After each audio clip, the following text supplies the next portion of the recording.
Lenaneo le o le tlisediwa ke Tatso Eatery re ka fa Lichtenburg 25 Swart Street. Tatso Eatery, dijo tse di balolang tsatsi le letsatsi. First track is Kowa, one way. Second track is Kowa. And then Cassper responded again. The second track I went straight at him.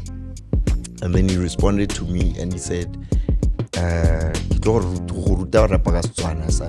we kepela libitla ka teaspoon. That's my favorite Cassper. We kepela libitla ka teaspoon. I know that track. I was like, I love it. And every time we talk to potential managers, it'll be like, nah, bro, we rap. That's what we do. We're here to rap. Like, go sell this.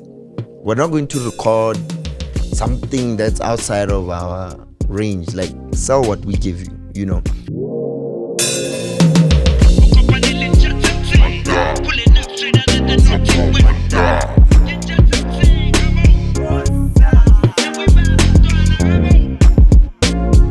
Lemonka weapone. What? Yep, another episode of Motswako coming live from Copa, campus of the Performing Arts. It's production, live sound, music business, literature music. So today is a special episode with one of the guys that I rate highly, lyricism, can write well, and I can write well melodies. And yeah, man, half ki quarter or ki half or ki. It's a third. Yeah, third. Now I'm messing that. You know. Third HashOne, Nasi TauTona. Welcome to the show, man. What up, Maji? Yeah. Always a pleasure, always a pleasure. Oh, grand. I'm good, bro. Yeah, man. Hey. Nasi,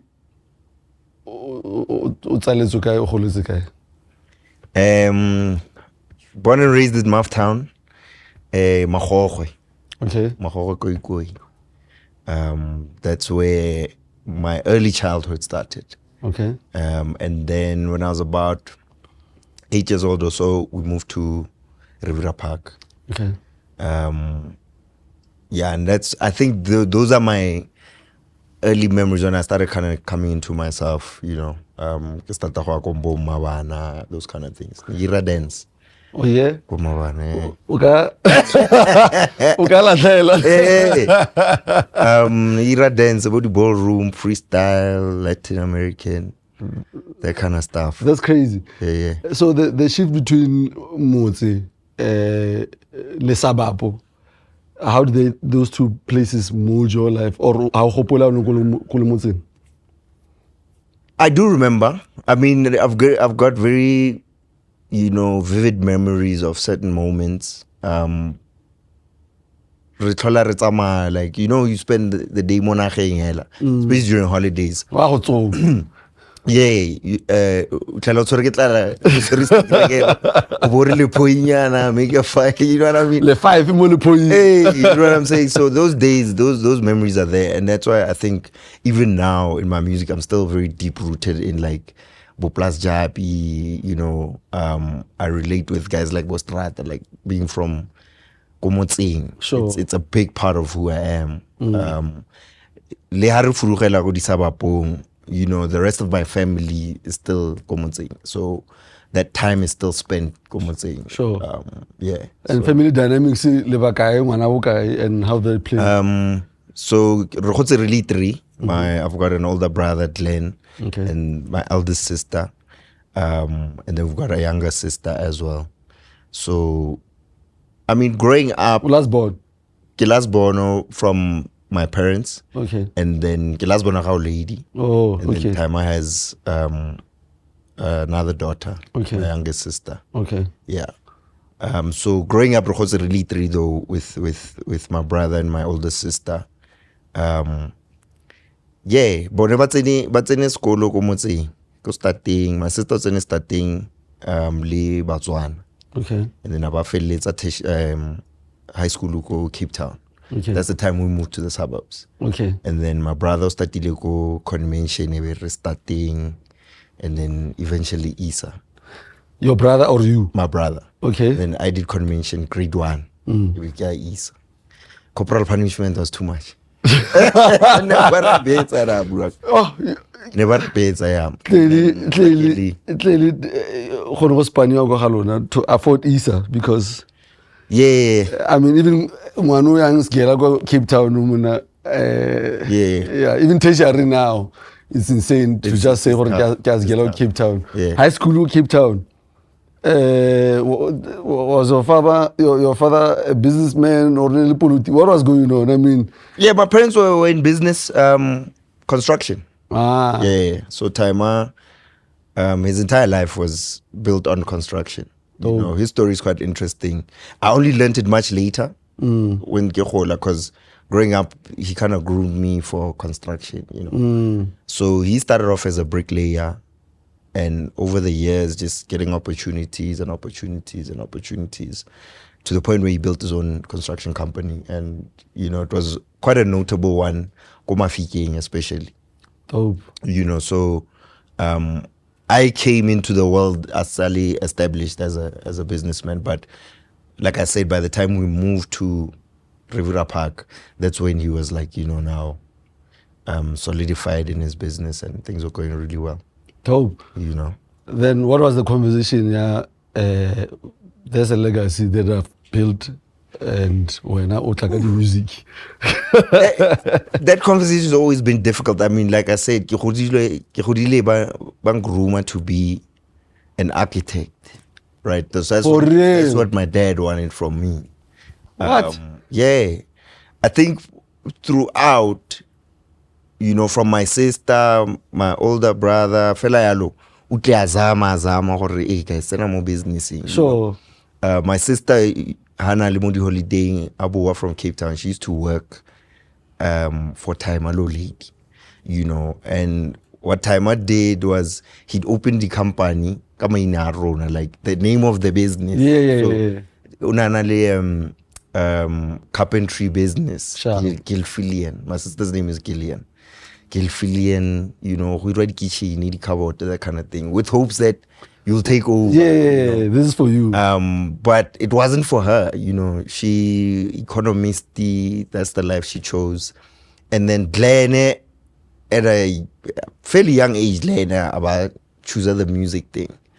You know, I think my dad's most successful company name was Glenap's, which is named after Glenn and my dad. I'm laughing because I'm doing the same and I'm realizing right now, you know what? So he wasn't there. You know what I mean? He wasn't there.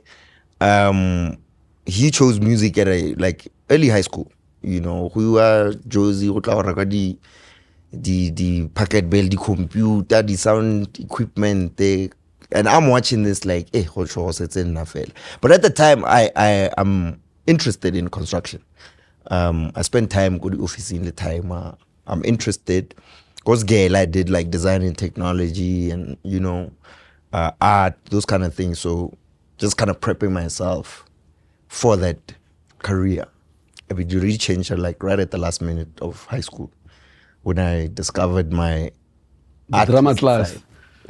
Right, it got and I did a play in high school where I played the lead role for, it was called District 6. Okay. And I played nines, you know, and the story of District 6 is like the people in Cape Town, the color communities getting displaced and all of that.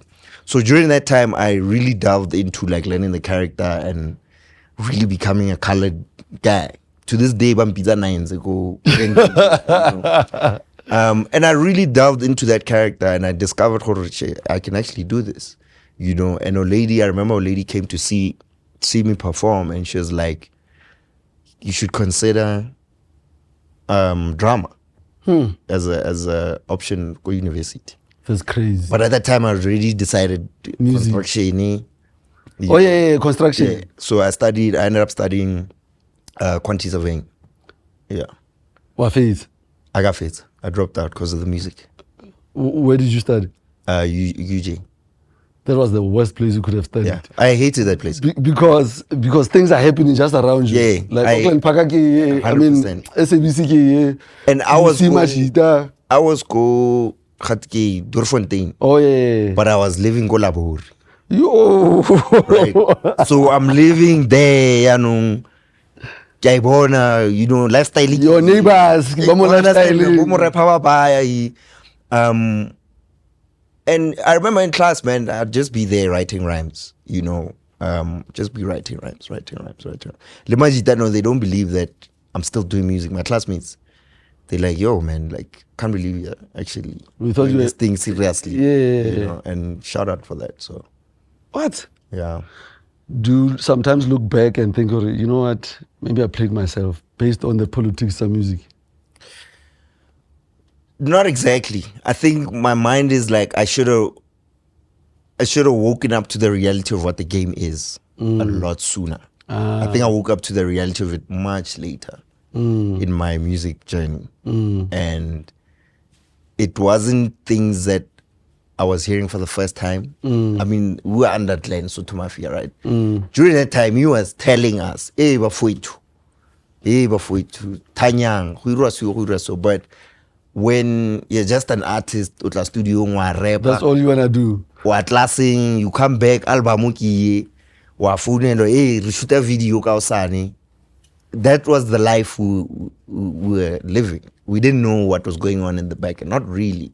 Even the relationship that was formed with you, it wasn't really our doing. It was Glenn just pestering everybody that he'd ask, who do we look up to? And he'd get in touch with those people, and that's how we became who we are. But we didn't know what was going on in the back end, Only woke up to that like maybe 2018, which is late. Let's take it back. Mmabana, how old were you? How similar to Mmabana? Mmabana was like 96. 96 to 98. 96 to 99. Ballroom and Latin American and freestyle. That was the first time I actually traveled abroad through Mmabana to dance. Abroad where? South Korea. What? In 98. There was still hope. I mean, 99, 98, the democracy. Yeah. I mean, Mmabana was still functioning at the time. There was a lot going on. Yeah? Yeah. There was a lot going on. I think I left Mmabana when I went to high school. And then, obviously now, Isa, I'm fully fledged in that. I didn't have black friends anymore. Not too many anyway. The funny thing about you is one of my best line, like you use that a lot, and the shock when I realized or when I found out Isa, and I know a lot of people who Isa that don't sound like you, and what I mean by that is your Setswana is grounded. When you make the switch between Setswana and English, it's so seamless. When you write, your writing process, or like how do you work around that? It's tricky because I can't compare my style to anybody, right? From an influence perspective, even my peers, just the way I approach, the way I use the language, right? It's nothing that I thought about consciously. It just happened to come out the way it comes out. Like, we're the way kirapangate. Right? So for me, it's a very natural thing. If I want to say Gaskowa, it will come out Gaskowa. And if, like, when it comes to Motswako, you'll notice the difference between guys from Mafikeng and anybody else that does Motswako.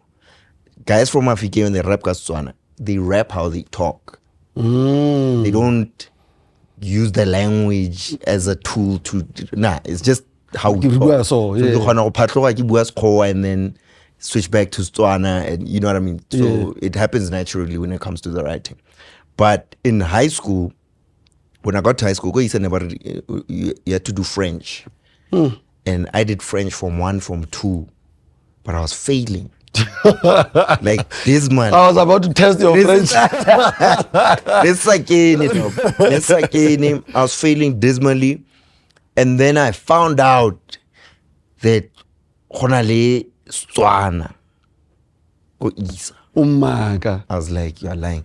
I found the classroom. When I look at library, Like what? What's happening? Right? Yeah. And I realized like the guys from Botswana are not in Afrikaans, French, German. They're not there in this. Where are these guys? So one day we were salam morao.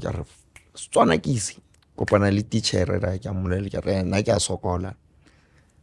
E be ke tsena class ya chela ope. Ke attend that class ya ntla Setswana. So now my French teacher is like, where's this guy? I think he went to Kokota. Yay! Come. You can't be here. I'm staying in Setswana. She's like, you can only stay here if your parents give you a written letter. Like, what time? Obviously, he's going to be happy. Because, yes, Yeah, I go to you know what I mean? That letter came and then Setswana. The sad part is, let's Setswana be his failed. Oh my God. You know, because it was Setswana, dog. It was Setswana literature. You know what I mean? It was like, it wasn't Setswana language. I wished it was Setswana language. So, Sasol plug, no? I don't even know who Setswana Sisine is in Mafikeng, because it was my first experience of Setswana in that context, right? So, as much as I realized then, Setswana. When I got to Marno Bueng, like lingo Setswana, but Setswana ela sa ko Mafikeng. You know what I mean? But now I'm in class. I don't know what you mean. I'm in class with guys from Botswana. Yeah. Right? Yeah. You know what I'm Yeah, saying? yeah. So, and their grasp of like the poetry side of Setswana, like Diane and Tamalakwa, like that's the stuff we're learning, and I'm finding it very difficult to grasp, but mole, you know, because it's not so foreign. Yes, I think that's why now I go back to that time. That's why I keep Setswana the week. No, I get it's it. very deep rooted in Setswana sa ko Botswana, because I spoke to guys back Botswana a lot in Isa and Setswana. So how's Isa dynamics in terms of? I know it's an international school. So Sure. What does that mean? Does it mean all the countries are there? Yeah. So what does international school mean in terms of an outsider? All the countries. Yeah, I think we created our own lingo in that environment. Because every year there'd be a dominant country. So maybe one year it's mostly Malawians, right?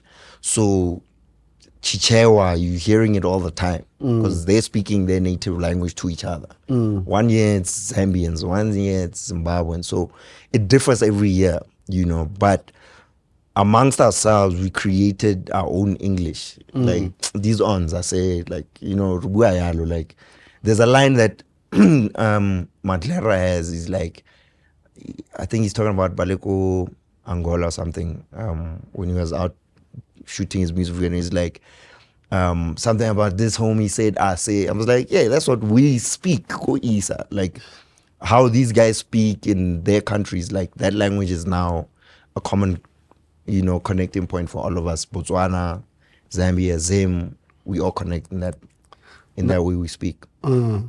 So go Isa. Most of the schools don't speak your language. In fact, encourage your child to speak either English or Afrikaans, depending what the school medium is. Sure. And I hear you the language. So nobody cared about those things. For the most part, yeah. I think English was the medium of communication, right? But they didn't discourage you from speaking your language. But obviously, more classing, we speak English. Sure. Right? But you'd be walking from one class to the next, and there'll be two guys walking, speaking French. You know, having a deep conversation, like, you know what I mean? But that was the environment. It wasn't strange. It was a normal thing. You know what I mean? Like, you know, I think go Isa day scholars, it took a little bit more to integrate into the environment, because you got to come to school and go home, and then you have to deal with Mouthtown, right? But yeah, I ended up being in boarding school there, so I ended up also disconnecting a little bit to Mouthtown, to the way we speak in Mouthtown, the lingo. Yeah, I was just like, I get foul. I'm more an Isa guy than a Mouthtown guy. Now, your first rhyme, when was this, and do you still remember it? My first rhyme, that was like 2005, 4, 5, was English. I don't remember the bars, but it was like straight English. I did these 2 songs, and it was just straight English, straight English, like cannabis type, you know. Yeah. Spitting at the sun. Spitting, bro. And then, but I'd never put them out. I just had them. And then, just in case there's a cipher. Sure, you know. And then one day, you know, Lady Beefy, you know, the guys who are ripping. I was a funny guy. So my squad goes Gala. It was 5 of us, and we called ourselves Dumbfounded. So our inspiration was like Pure Monati Show. Sure. So we used to like do funny skits. We used to diss people. We used to, right? To the point where I'll be like to somebody like, "Hey, bro, you're queen," like, which means like, hey, your mom, right? How long I like, what do you say, mom? I'm like, nah, I just said your queen. I didn't say anything. Your queen is beautiful. But guys would get upset because we'd push the limits of like insulting people and just being funny, you know, to the point where we'd shoot skits and air them on in the theater, and you know what I mean, body variety show and stuff like that. So we had that rep of like being those boundary pushing funny guys, you know, and nobody could really do anything to us, right? And within that squad, no one dalang mo musicing. I mean, both Tshego were making music. Yeah. For the longest time, I used to be in studio. I was like, hey, do your thing, boys. And then I remember one guy made a song and he played it for me, and we diss him like, hey, you know, this, you're going nowhere with this. And one day he plays me a song and you know, who did this track? Kebo Jude, Kebo Cassper, go busy. That time I was just Nasi. And I remember the line was like, Nasi getting periods like a table of elements. So, things like that. Ellen was born apart. Napoleon was born apart. Ellen, so was your teeth. My dad's name is Napoleon. Oh my God, how did you know? Right. So that bar hit me and I was like, whoa. Why did you tell them your dad's name though? I mean, come on. Everybody knows, bro. That's a low-hanging fruit. You know, and then that bar really, it stuck, and I was like, I need to do something, you know. And obviously, because guys are like, you're not gonna let this disrespect slide. You gotta do something. And I ended up doing a track, and then Tshego I patlalat. And I can imagine how foul you were. How bad? I mean, that time I wasn't that bad, but you know, I was that guy. You know, I think it was the beginning of that foul mouse dude who didn't care. Who, you know, I had a chip on my shoulder because I was a small guy. I was bullied in primary school, so I'm at that point where I'm like, yo, I'm funny. I can talk my shit back to you very quickly. Sure. And there's nothing you can say back, right? And so I took this song out, put it out to the world, and then next thing there's a response. I think it was from Cassper. That time really younger. I'm like, so I do another track. That's Khoa. First track is Khoa, one way. Second track is Khoa. And then Cassper responded again. The second track, I went straight at him. And then he responded to me and he said, ke tlo go ruta go rapa ka Setswana san. O ikepela le bitla ka teaspoon. That's my favorite Cassper. O ikepela le bitla ka teaspoon. I know that track. I was like, I love it. I was like, am I gonna go down like this? And it was a hot track, dog. It was hot. Do you had KT on the second verse? No? I think he had KT. Yeah, he had KT on the track. Yeah. And I didn't know these guys. KT, Cassper, and that time they were hot shit. Yeah. Right? No, Maftown was buzzing with cowboy. And then I did Polo Hall. This joiner at Polo Hall at Tshego on the hook. Put it out. That's the first time I rapped Setswana. I guess Cassper, we need to give him props because he did what he said. Yeah, most people don't know that. I think it's the first time I'm talking about it like that. But he's the reason I rap Hashwan. Wow. And I put out Pologolo, and then that was that. He never responded.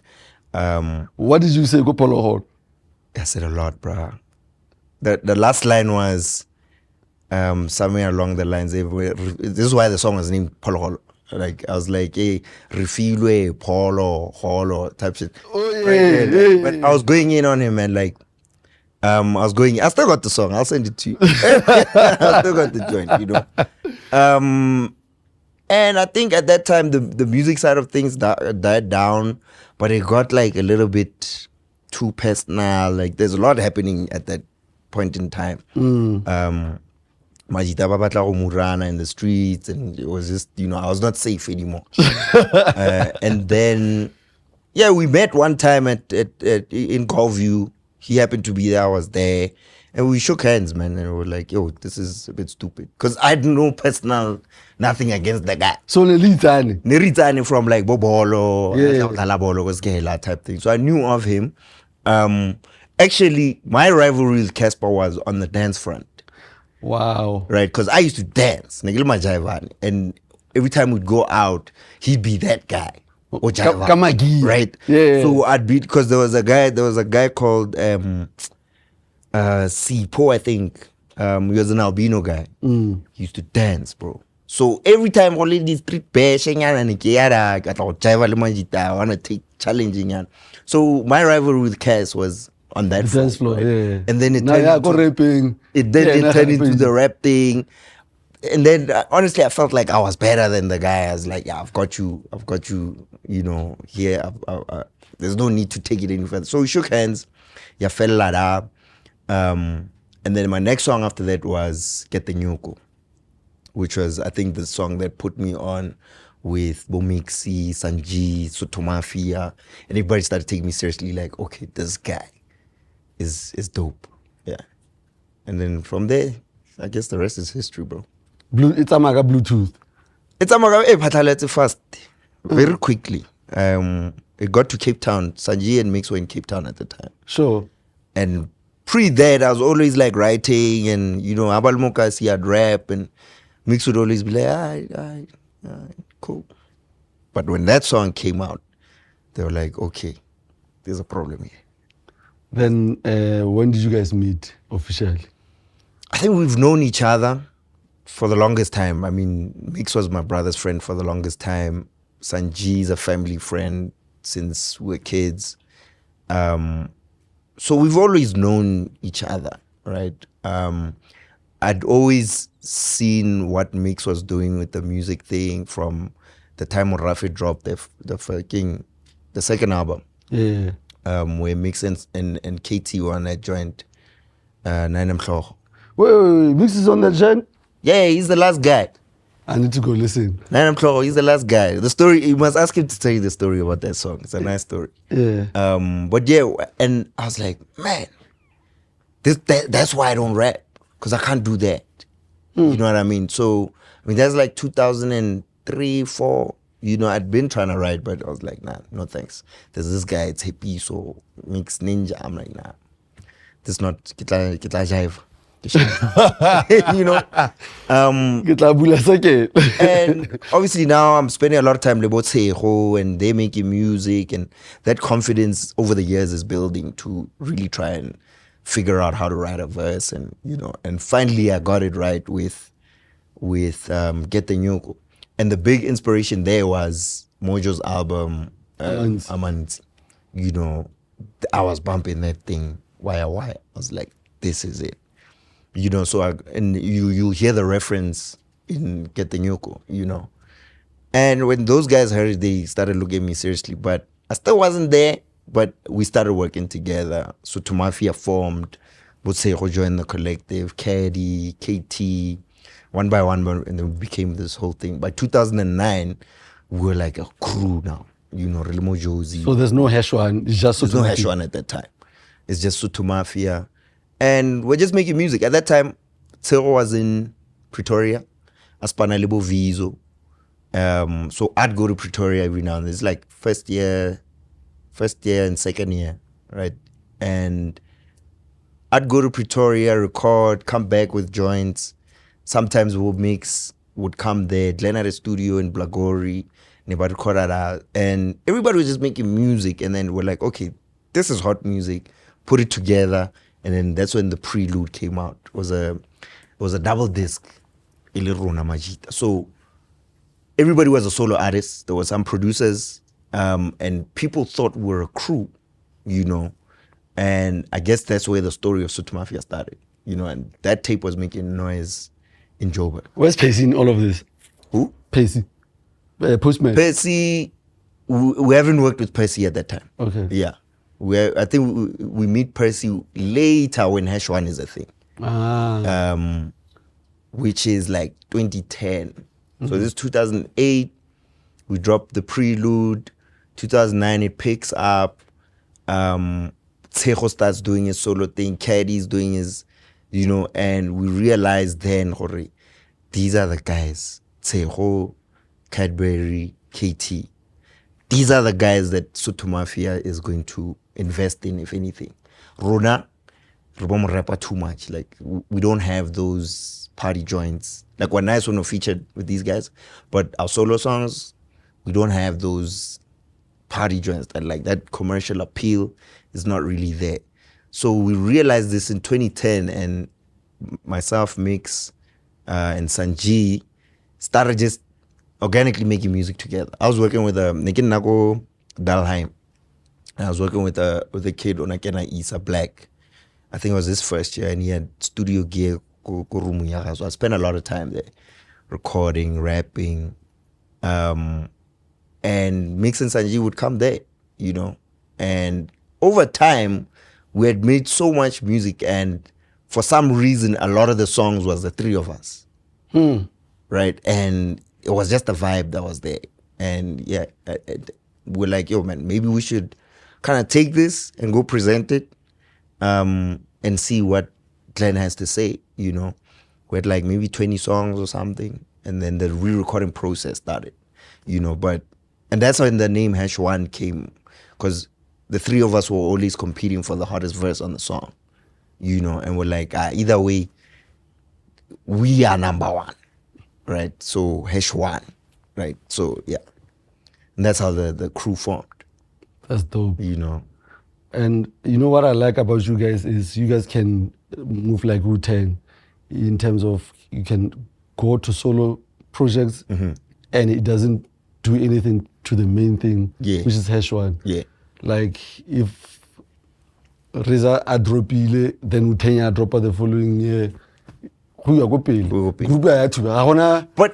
you know, that's something that I was very cognizant of. Like, it was my main goal to have that be the case.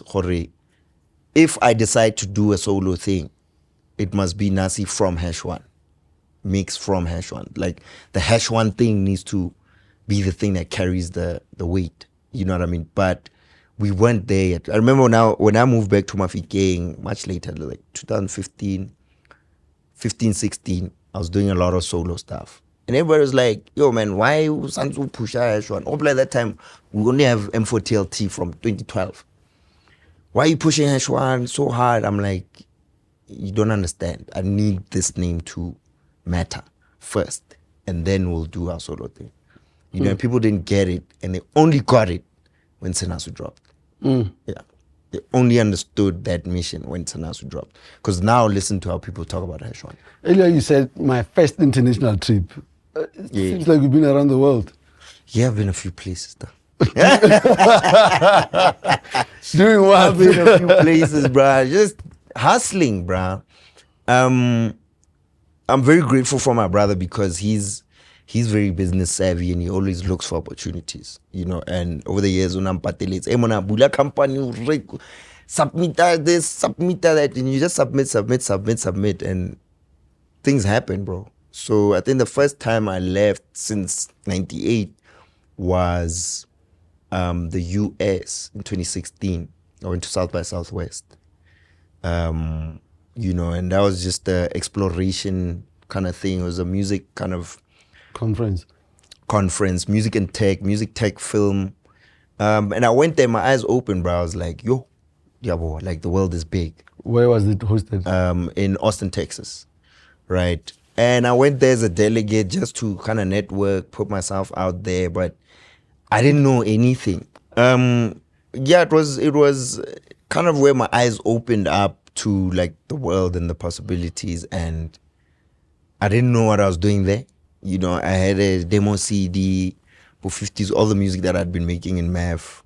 And yeah, it didn't really turn into anything, but I think I came back a very different person. My approach to music, the business of music, all of that stuff changed that time, during that trip, you know. And boys, we're playing games. We're playing games. We need to switch it up. We need to figure it out. We need to, you know. And then that very same year, I think, or later that year or the following year, I went to Barcelona, to Spain for Primavera Sound, which is another music conference. That's when I met Moonchild for the first time, you know, and she was performing there. And I got to see, it was Moonchild, there was a few other South African artists. And I got to see them kill it, bro, you know, and I was like, man, this is possible. Like, you know, it's not so far. You know what I mean? Akio was there. This first time I met Akio. Quite a number of people. Slim was also on that trip. GC was on that trip. Max Hoba. Like, so I'm meeting all these people outside of Mzansi, but I'm seeing them representing what they do, their craft, how they're moving, how they're selling themselves, which was another eye-opening kind of experience for me to look at myself differently as an artist, right? Because I think it dawned on me then, I'm nowhere close to the artist I want to be.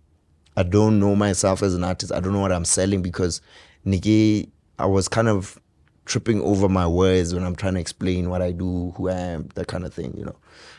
So those two trips particularly were an eye-opener for me because I came back with a different mentality.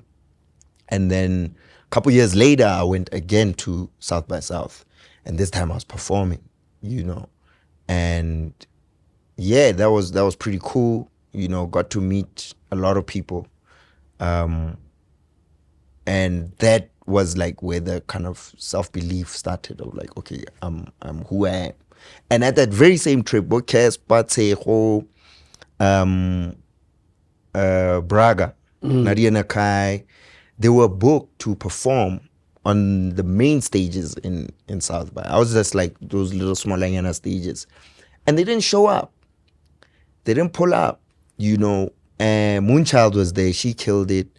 The twins, Major League was there. PH was there, you know. But I think the thing that bothered me the most about that is that nobody was talking about it back home. Nobody was talking about it. The only article that I saw was that Cassper, Nadia, and these guys were booked. AKA as well were booked, but none of them showed up. What do you think? None of them showed up. What do you think was maybe a fever? I think it might have been like visa things, man. Yeah. It might have been, you know, just preparation to show up when the opportunity arises, you know. But the conversation was never around Moonchild being there, doing what they did. There was nothing back home. It was just articles about guys that were booked, but they didn't show up. And that for me annoyed me. I was like, what about the smaller guy who's... Yeah, there's a flip side to this story. You know what I mean? And yeah, every time I'd go out, these kind of things would happen, which would inform my mentality of how I need to approach the game, right? I think that reality of like, yo, I'm not going to be a commercial success artist thing, but I'm going to do something that matters. Because you guys' numbers are major from foreign countries, right? Yeah. In terms of your Spotify or whatever. Yeah. What shocked you the most? I have a listener, It's these trips, bro. You realize that the language thing doesn't matter, right? You get there and this guy's rapping in French and it's a vibe, you know. So you realize the fact that ke rapa ka Setswana is a non-factor. Is the music dope? That's all that matters, right? So coming back, the approach to now making music is like, yo, just make it dope. It doesn't matter. And we were heavily into like boom bap and 90s influence. We're like, yo, let's just stick to what we know, what we do. Let's not try and do the commercial radio thing because it's not gonna work. We've tried that during the Sotho Mafia days. It felt inauthentic. So we're like, nah, let's just do us. Let's do what we feel, and we'll figure it out as we go. Start learning how to record ourselves, mix, master, create everything in-house. And that was a game changer for us. Fast forward to like 2018, 17, 18, somewhere there. Tshego gets booked for Midem Artist Accelerator. And that was through Sotho Mafia. Glenn made it happen, And I ended up going on that trip with them. I was like, hey man, I'll be a sound guy. It's fine. Where was this? This is in Cannes, in France. I'll be a sound guy. It's already boom. Like, since it, but tapes are more shoot. At Glenn about shoot a documentary, But AK was booked. Big Star Johnson was booked. Let's say those are the 3 acts from South Africa, and they killed it, And I remember Moonchild was also there. She had been booked the year before. And I remember she had a show at one of these clubs, underground clubs. I followed her, tagged along. Canada, there was an artist who was running late. I was bothering the host, like, hey, bro, let me do one song. Let me do just one song. And eventually he's like, I got USB. And I did Get the Nyoko, right? And I did it, and I got a little small applause in the room. Cool. Went home. The next day at the festival, some American guy sees me at it. He's like, yo, bro, aren't you the guy from last night, this, that, and the other? I'm like, yeah. He's like, take my number. I'm from Amsterdam. I run a festival, and we'll talk. Come back to South Africa. A few months later, this guy calls me. He's like, bro, we got a show. If you guys can get yourselves to Amsterdam, you don't have to worry about anything. And then we raised money and flew. And the rest is history. Wow. We got there and we're taken care of, bro. We even got paid. We weren't supposed to get paid. We got paid. Sanji entered open mic challenge thing, and he won. This is crazy. He won like €1,000. It was just a dope experience, bro. And we went there for one show. On our first day, we got to perform at some bar, and guys were like streaming on IG. And then somebody was watching, like, who's that? Like, bring them to our club tomorrow. Got another show. Go there, kill it. Same thing. Come through to this one tomorrow.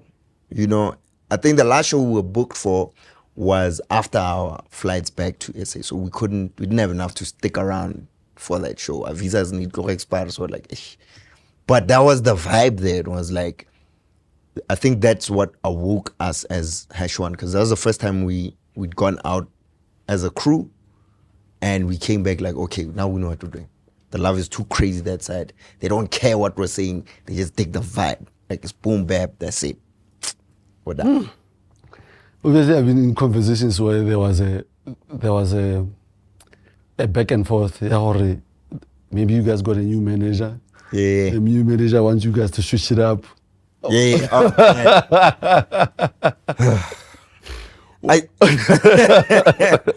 Those conversations are always awkward because they'd happen at a point where, like, we are how we are because of Glenn. Glenn was our first manager, who also we had head-butting conversations about the sound, right? Whereas he'd want us to do this, and we're like, nah, fam, nah. And that's why we ended up parting ways with Sotho, because we're like, everything else is good, but sell what we make. Don't change what we're making, right? And every time we talk to potential managers, it'll be like, like, nah, bro, we rap. That's what we do. We're here to rap. Like, go sell this. We're not going to record something that's outside of our range. Like, sell what we give you, you know. So I guess that's why we still don't have a manager. We manage ourselves, because it's always that weird conversation like, yeah, radio won't, and like, nah, bro, nah. You know what I mean? It's always weird. Like, guys want to quit their jobs, but the salary more. Like, bro, we work. we 9 to 5, we work. I got a day job, but like, salary from my salary. No, chief. You know what I'm saying? It's always that weird conversation. I've never understood it. But I'm at that point where it's like, it is what it is. Look, obviously you guys are not getting on or trying to get on. So I'm wondering, what are the conversations that you guys have, like new guys who see you on the next level, because it's so nice to not to rely to the thing that you're doing, because you can make decisions that doesn't affect Sure. You know? How do you advise them? My go-to is always like, you must know what kind of artist you want to be. Decide that first, right? That was one of my biggest mistakes, is when I started doing this rap thing, I was like, yeah, man, it's about the art. Fuck the money, you know what I mean? I'm not gonna compromise the art for the money. Nah, bro. That's not how it works. How does it work? You gotta eat, right? So if you're in the music to make money, then treat it like a business. Do things that will pay you, right? Move like somebody who's trying to get paid, right? And if it's not, then get your bag somewhere else. If it's attached to entertainment, cool, but you gotta find a place to get your bag, because this music thing is not cheap. Somebody's paying for it. If it's not you, somebody's paying for it. You might not know who, but somebody's paying. Right? At some point they'll want to recoup. Exactly. So you gotta find a way to pay for it. Whether it's a job or what, find a way to pay for it, because it's not free. That's my biggest advice. Damn. This is the dopest advice I've ever had. Lina, I want to follow it right now. Because it's not easy to convince somebody to spend money on you, dog. You know, we were lucky that Glenn believed in us. He saw something that we couldn't really see. But if you think, like, look at Tshego, dog. That's a product of Glenn. You know what I mean? He saw something in Jens and he spent a lot of money on cats. He did a lot of stuff for cats that, you know, he might not get the thank you, but yeah, he did a lot, and it was an expensive process, hundreds and thousands. I mean, the stuff we did, bro, the videos, you know what I mean? You were probably splitting bills with Glenn. We were just showing up. It's that kind of stuff, you know. You know exactly what I'm talking about you know. I know exactly what you're talking about. Know, so it's that thing, like, when it boils down to it all, like, somebody got to pay for it. Even when we transition to doing everything ourselves, it costs. It costs. Like, I spend guap, Mix spends guap, Sanji spends guap. It's a sacrifice. But we all work. We got jobs. We know, okay, this portion of my money, I'm going to put it back into the music. I'm going to do this. I'm going to do that. I'm going to buy some mics. I'm going to buy this. But it costs. How did you figure out to learn to do graphics, mix, record? I mean, all those things, generally, that's where the money goes to. Yeah. When you're in the music business, you have to pay someone, yeah. right? How did you learn these skills? Where? When I moved back, so when I dropped out of school, uni, right? I dropped out third year. I had like 2 modules left to graduate. And then I failed that module. And then I got a job as a QS. What is a QS? A quantity surveyor. Oh, yeah. Right. So I did the whole construction thing. And then I worked for a project management company as a QS for about 2 years. And then when that company moved to Cape Town, they offered me a permanent job there, you know, and a bursary to continue studying. But my boss knew that I make music. And I was like, ish, nah, I'm good. And I decided to move back home to Hospana Lo time, right? And I did that for 2 years. But moving home, I was like, I'm going to give myself 2 years. And if I don't find my footing in construction in those 2 years, I'm out, right? And it didn't work out. I came back to Joburg, but I needed a reason. So I needed a job, but I knew I didn't want to do construction. And I got a job at an agency with my mentor, Indiana Harris. She had an agency called Streets and Stages. And I was there, needed a job. And I remember the day she hired me, there was a little gig she had at Client Tinyana, where it was like data upload, some education stuff. That day she hired me, lost that client. And she's like, ish, bro, I don't know what's going to happen. I'm like, hey, at the end of that day, she got a new client. That client was Turn Up Music. And that was her biggest client and her longest client, And sitting in the office, Photoshop. I'm like, Intanda, what's that? What are you doing? And I'm complaining about Mama artwork. It's like, what do you mean you're waiting for artwork? Like, open this thing. This is how you just drag a picture in. Here's, you put text. I was like, oh, for real? And that's how I learned Photoshop, right? And then working in that office, I'd be like, yo, do you need help? And she'd teach me Photoshop and all these things. And I ended up working there. I became a content producer. To the point where I ended up becoming A&R for the client. So the client took me on board and I was A&R, content producer, graphic designer, social media manager. I was doing a lot, But all of that came from necessity. I needed to stay in Joburg. I needed to pay rent. I can't go back to math. You won't be that guy or go Park Station. I can't go back. So it was all out of necessity, and it was all self-taught, YouTube, figuring out what's needed and just making it happen, And that's my bread and butter today. Like, that's what I do. As a solo artist, have you dropped any music, like an album, an EP, a mixtape, in any of these three formats? Yeah, I've got gang EPs. Okay. Yeah. My first EP is In Case You Forgot. And that's 2019. Yeah, I think that was the first time I knew who I was as a solo artist. It was, this is after those trips to Spain, Barcelona, Amsterdam. And then since then I've dropped Basadi Lux, and now recently B-sides. What's your relationship with Basadi? Heartbreak. We all got those stories, right? But yeah, Basadi and Basadi Lux was really a collection of music and stories about my interaction with women over the years.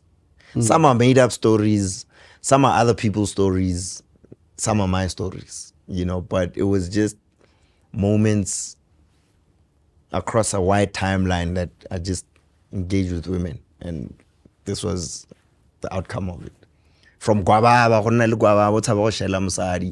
or falling in love and messing it up, or like Into the mast. You know what I'm saying? Those kind of things. So yeah, that was an interesting period because that's when I dove into the singing bag. Basadi was, and that was just before Tenasu, when I was doing the singing thing, and the response was pretty cool. I dropped it on WhatsApp, linki fela, and people responded. I was like, oh snap, people actually like this guy. I was like, Oblendega melody, I have to give you props on that. I mean, the track that we did together, Piloyami. Yeah. Amazing stuff. I think at least we have to play 1 minute of the track for reference. Yeah. I mean, that was an interesting process as well, because that song happened so quickly. But it happened at a time when I was very experimental in that singing bag. I was really trying any and everything. I think we did that song over like 24 hours. Is it? Yeah. That song happened 24. We found the beat, and then I did the hook. 24 hours later, that song was done. Yeah. I don't want to lie. In terms of, I usually don't like working with groups or more than one person because it's, in my head, it's a mess. I have to deal with 3 people. Sure. How can I talk? I have separate relationship le bararo. Yeah. Communicate. Hanga simula hanga wena. Kya bua le wena steta. Kisa bua le the other guys. Sure. Hanga simula le. It's amazing how you guys move, and it's very, very interesting. And I feel like it was a seamless process. And I know the first music video or song that we did, Glenn was involved. Yeah. But this one, you were the creative director, you wrote the script of the video. Yeah. And Kitlenzi, man. Kitlenzi. I always give example, Kalon. Yeah, and it shows what it is, okay. You studied a lot abroad of how this thing works. Yeah. And you are never a problem, you're always on time. I mean, you came 30 minutes early and I had to rush my jita. Sure. Whatever the time was. Sure. I mean, I think that's one thing we hold very dearly is like coming across as professionals. You know what I mean? Because, hey man, dog. And for me, it's easy because I've been working for a long time, right? I've worked in the corporate space. So from a professional sense, I understand that people's time matters. I'd rather walk away from a project where the project fails, but the relationship with whoever is trying to make that project work is there's a mutual respect that like, hey man, it didn't fail because niggas are Spanish or like it was other factors. So I think that's one thing that I try and move with. Like I just want to leave a good impression with everybody that I interact with, you know. That's dope. Yeah. What is currently happening? A lot. Okay. I think since Tenasu, it's been 5 years, that figuring out what's next for us, it's always been a scary thing, right? The pressure not we put on ourselves, that people put on us when they hurt us, we can't beat this thing. We can't do better than this, you know. And it's been that thing to prove people wrong, like, nah, Tanasu was just the beginning. That's our first offering, really, if you think about it, as raw now with it is our idea, our work, we crafted it the way we wanted it. That was our first offering. So we've been working on a follow-up project, set to drop this year, you know, but we're doing a lot more work outside of the music to make sure that the story lands, that people get to know who Nasi is, who Mix is, who Sanji is. Because you know HashOne, but you don't know us. So that side of our story comes through in the music. But there's so many other touch points that we're trying to present that will really tell a holistic story, you know. And it must just look dope. It must feel dope. It's a moment in time, like, and that's what we're trying to present. So I'm excited about that. That's what's happening right now. But it's stressful.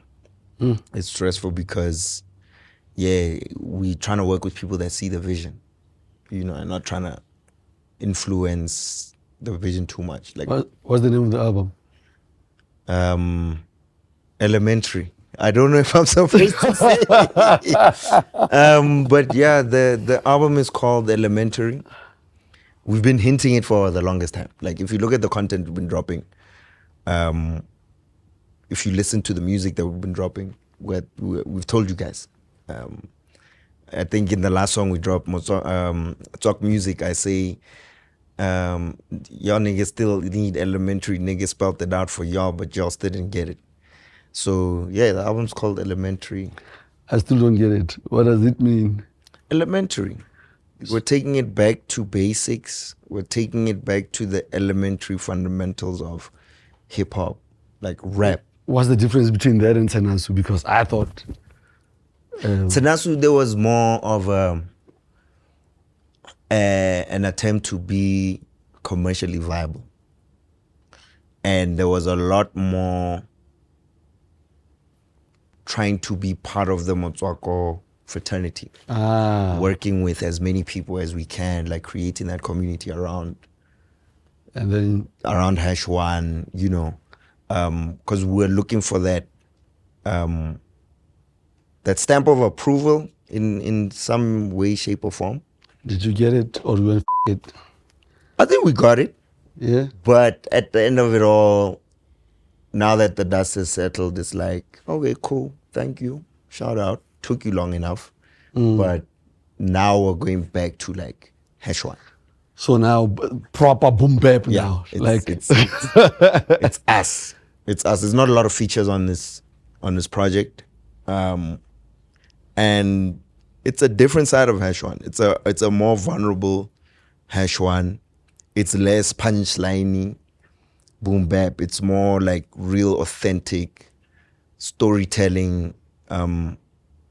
It's a lot more relatable.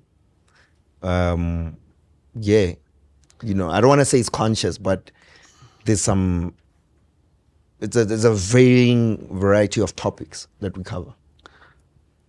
You've hung out with a lot of guys in the background, like people who make music and people who present music. Who's the one guy, either Motswako or generally fella, who you know how nalene, either you're inspired or you know how to move? I remember having conversations with you about how around him. Somebody like that who you know the way thing after finding yourself. That's a tough question, bro. A few years ago, it would have been an easy answer, honestly. But now, I don't think anybody is on my wavelength. From the OGs that I came up looking at, like, Kuli's one of my biggest inspirations and influences, right? Yeah. From the music front, from the way he approached his career, you know.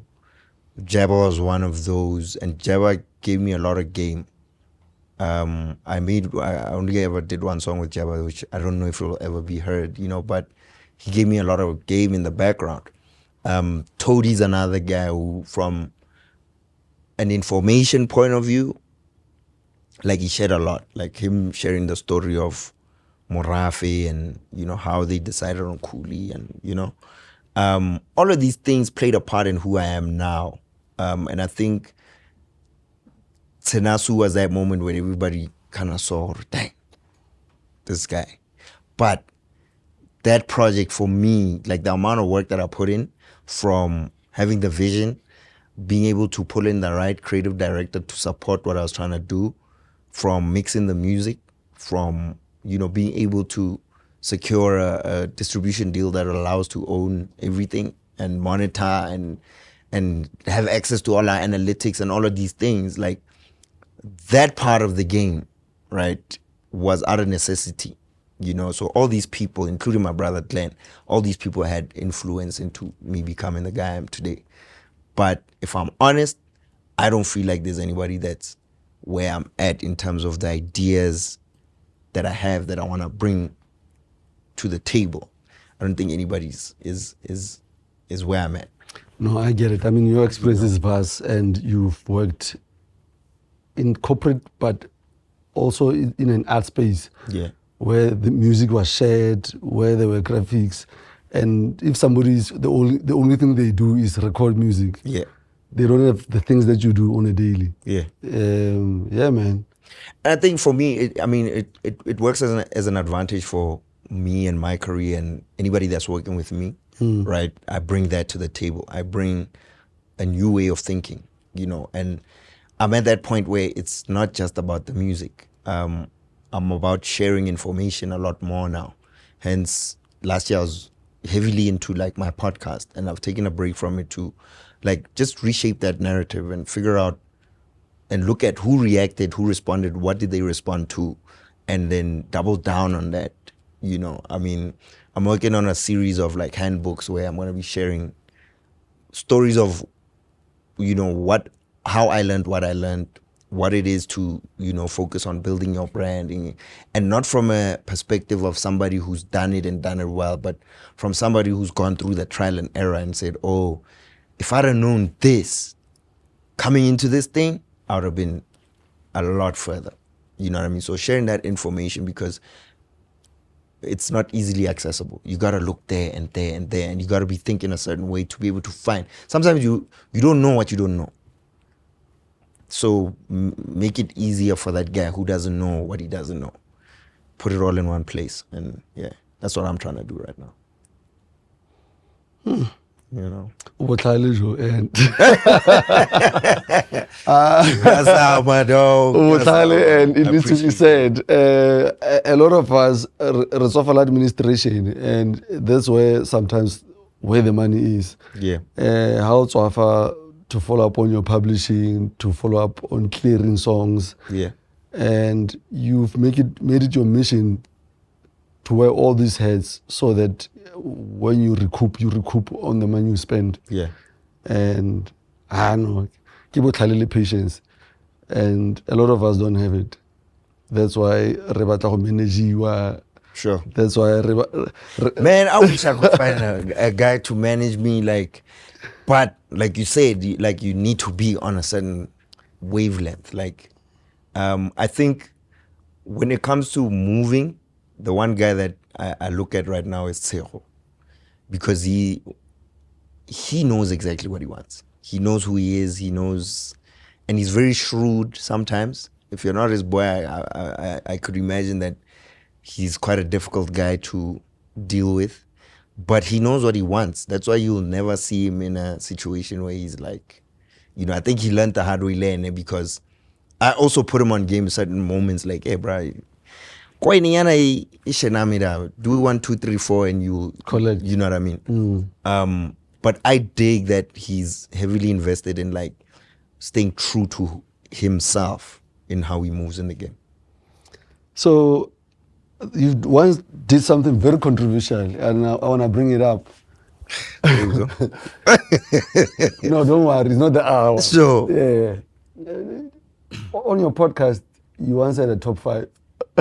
oh, top 50 or something. Top 50, and I'm sure your phone blew up. It was a mess. Man, you know, and we said we'd go back to that conversation at the end of that year. Before you even go there, Yeah. would you have a quick top 5 now? Or you've learned your lesson? I think I might have a top 5 now. Okay. Local or general? General is too safe, local. And let's mix it up actually. Okay. Let's start locally. Okay. And I'm not gonna do Explain the greatest of all time, or you know, I mean, I think the typical is always AKA Cassper, Jabba. But I think from my perspective as an MC, the guys that are really doing it for me right now, I'd say number 1, Madlera. I'd say Any reason behind it? he managed to do what I couldn't figure out. He managed to figure out something that I couldn't figure out. Like, if he's a lyricist, right? But the music is so potent. Like, the music is so good. Like, it's the commercial viability of it. Like, it's great music.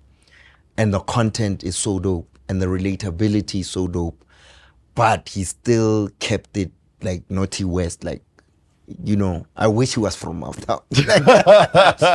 You know, but it's so authentic to who he is and his culture. And, like, you know, I feel like I understand the way Majitako Madlera, like there's this Italiano thing, Majitako Valele, you know, that's something that doesn't exist in in math. Like we don't have that culture following, Jaro and like the fashion sense and stuff. So it's nice to see that, and it's so relatable still. Like, and lyrically, nobody's really touching that guy right now.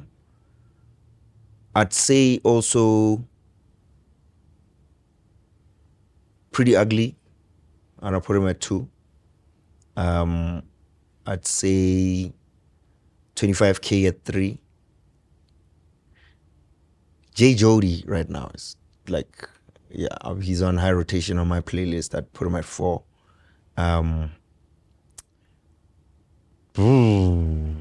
5. Yeah, that's a tough one. I'd say maybe, I want to say Aries, but I don't play Aries a lot. There's verses Aries that I dig, but I don't want to say Aries. Number 5, who can I say, man? So clearly this top 5 is your playlist, top 5.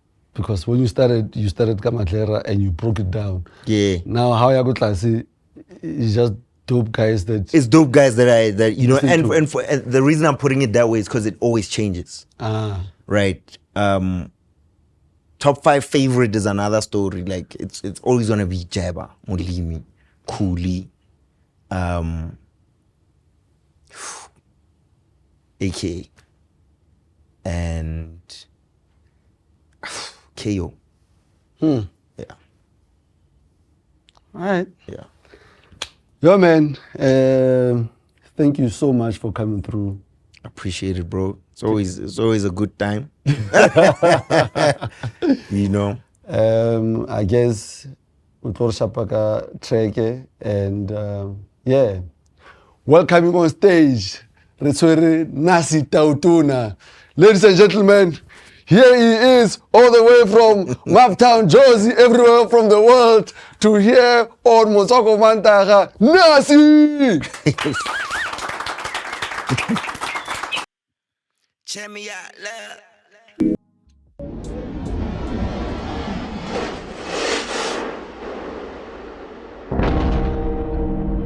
Okay, that's enough.